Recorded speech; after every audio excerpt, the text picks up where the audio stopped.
Welcome to this explainer. I'm absolutely pumped to get into today's topic with you because honestly, it completely shatters this massive illusion that's sitting right outside our front doors every single day. I like to call it the driveway illusion. You know, we've basically been trained to look at the cars parked in front of houses as these ultimate report cards of success. But here's the reality check. The car you drive, it's the single most visible place on planet Earth where we completely mix up income and wealth. So we're going to break down the math, the psychology, and the honestly fascinating reality of what actually happens when you hold on to a vehicle for a full decade. So let me just ask you this right out of the gate. What does driving a 10-year-old car actually say about you? Now, when most folks ask this, it's kind of meant as a quiet little insult, right? They see a dated, paid-off car as this sort of financial confession, almost like, I don't know, wearing socks with sandals to a wedding. They just assume it means you're cheap, or worse, that you're falling behind. But as we'll see throughout this explainer, it's not an insult at all. No way. It's actually a super fascinating window into human psychology, delayed gratification, and, most importantly, genuine wealth building. Okay, let's dive into this. Picture two neighbors, living on the exact same street, bringing home pretty much the exact same paycheck. First, we've got Clay. Every 3 years, like clockwork, a brand new Tahoe shows up in Clay's driveway sporting those temporary tags. But behind the scenes, keeping up this habit means Clay is hauling around $8,000 in negative equity and paying a monstrous $800 a month. Then, just 4 houses down, we have Hannah. She's driving a 2013 Honda CR-V with, 190,000 miles and a bumper that's seen better days? But here is the absolute kicker. Hannah's car is completely paid off, and she is sitting on a 7-figure net worth. You see, society conditions us to read cars like their status updates. A new car shouts, "Hey, I'm doing great," while an older car supposedly mumbles, "I'm struggling." But that totally breaks our whole mental shortcut for figuring out who is actually successful. Why? Because it confuses two completely different things. Look, income is simply the money that shows up. But wealth is the money that stays. It's really that simple. Clay has income, Hannah has wealth. Section 1. Renting the depreciation curve. So, to really grasp why Clay is slowly sinking while Hannah's pulling ahead, we've got to talk about that invisible fire burning up your money the second you drive off the lot. Yeah, I'm talking about depreciation. It's the one thing nobody ever wants to think about, right? Because, let's be honest, it kind of ruins that magical new car smell. But think about it. The literal moment Clay drives his $70,000 Tahoe home, it loses a massive chunk of value. Boom. By the end of year 1, it's down 20%. Give it 5 years, and it's lost roughly 60% of its original value.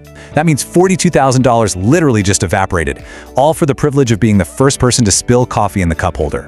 Depreciation is just savagely front-loaded. And this perfectly highlights a concept I really want you to burn into your brain: renting the curve. See, when Clay trades his car in every 3 years just because he gets bored of it, he is eating the absolute worst, steepest part of that depreciation drop. And then what does he do? He hands over all the cheap, reliable miles to a total stranger, walks right back into the dealership, and climbs right back onto the steepest part of the cliff. He's not actually buying cars, he's permanently renting the single most expensive stretch of the depreciation curve on this endless loop.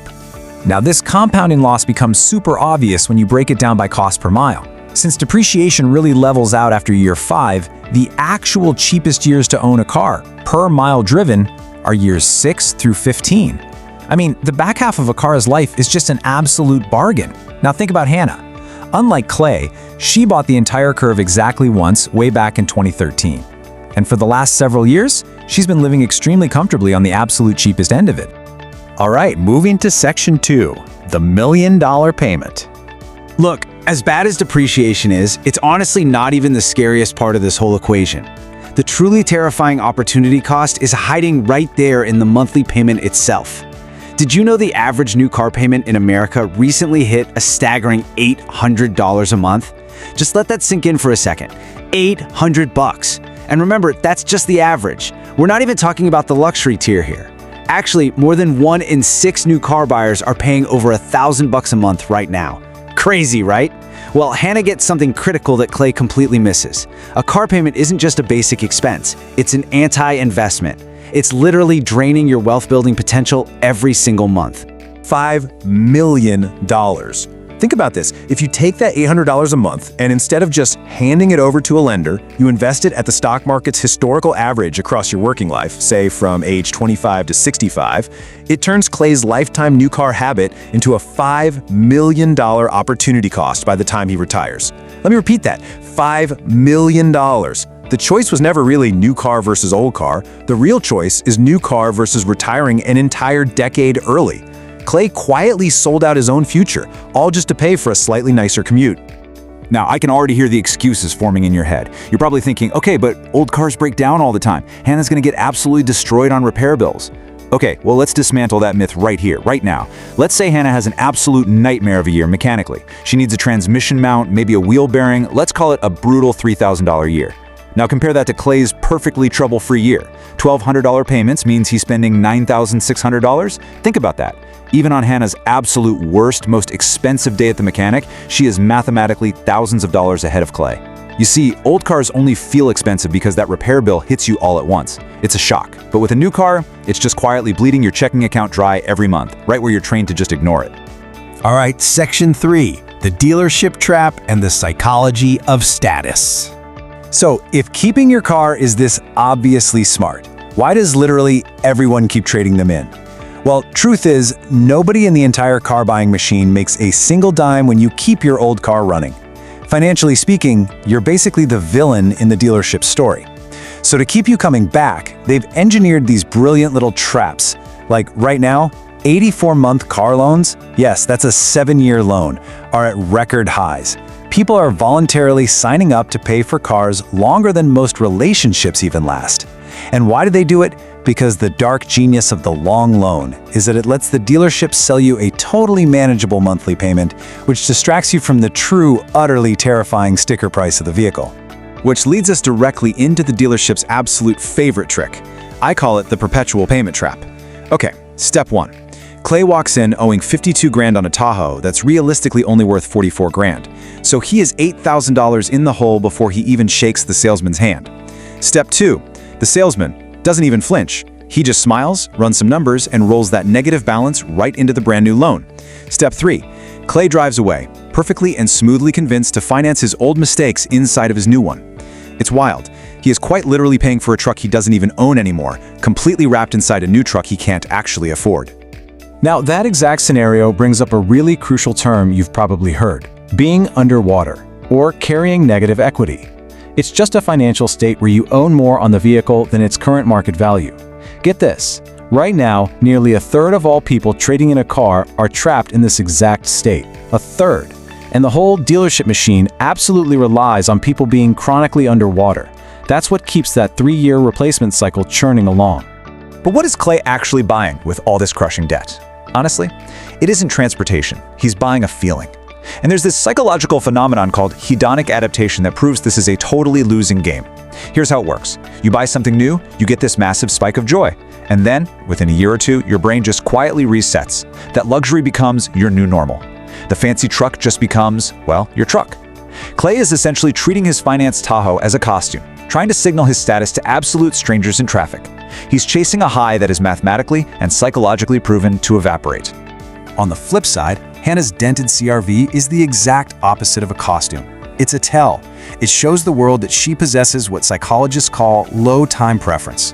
Basically, that's just the ability to delay gratification, valuing long-term wealth over immediate, flashy appearances. Think about it. Her ability to just sit there in mild discomfort at a red light, totally unbothered by who might be judging her 10-year-old car, that is actually one of the strongest predictors of genuine wealth building that researchers have ever found.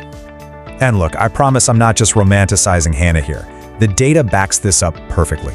When researchers go out and survey actual millionaires, the top brands they own, they aren't Ferraris or Lamborghinis, no way.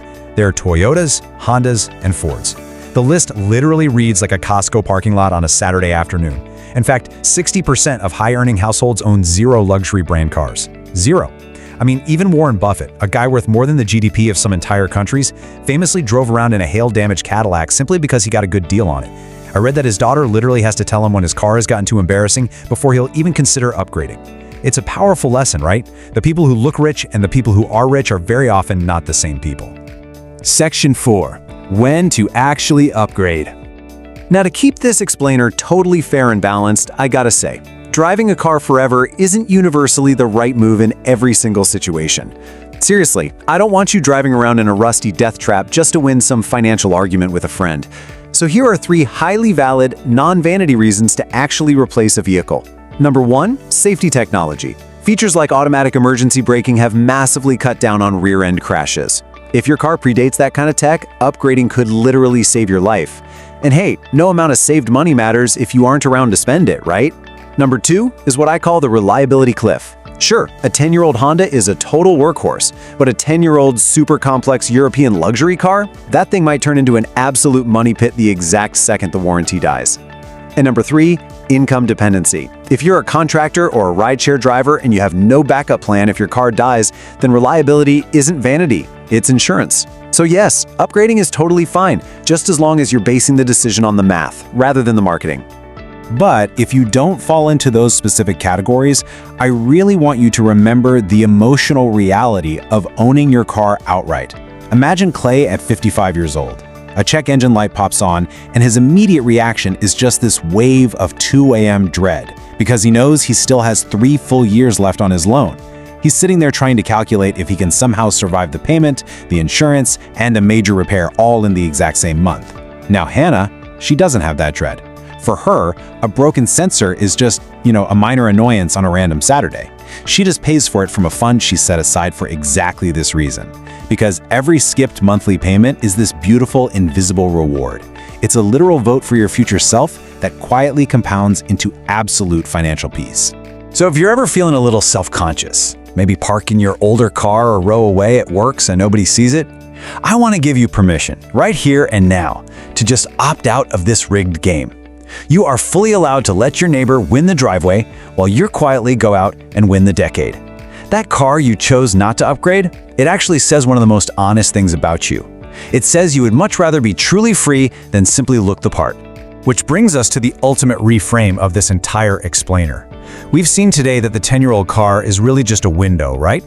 It shows us whether someone truly understands the single most important rule of money. And that rule is this: wealth is not the stuff you can see.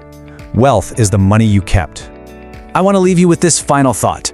Next time you pull into your driveway or you're just looking at all the cars sitting in traffic around you, ask yourself, are you optimizing for how your life looks to total strangers, or are you optimizing for how your life actually is? Keep the old car, invest the difference, and let everyone else keep renting their dopamine 3 years at a time. Thank you so much for joining me for this explainer, and I really hope this completely changes how you view the road ahead.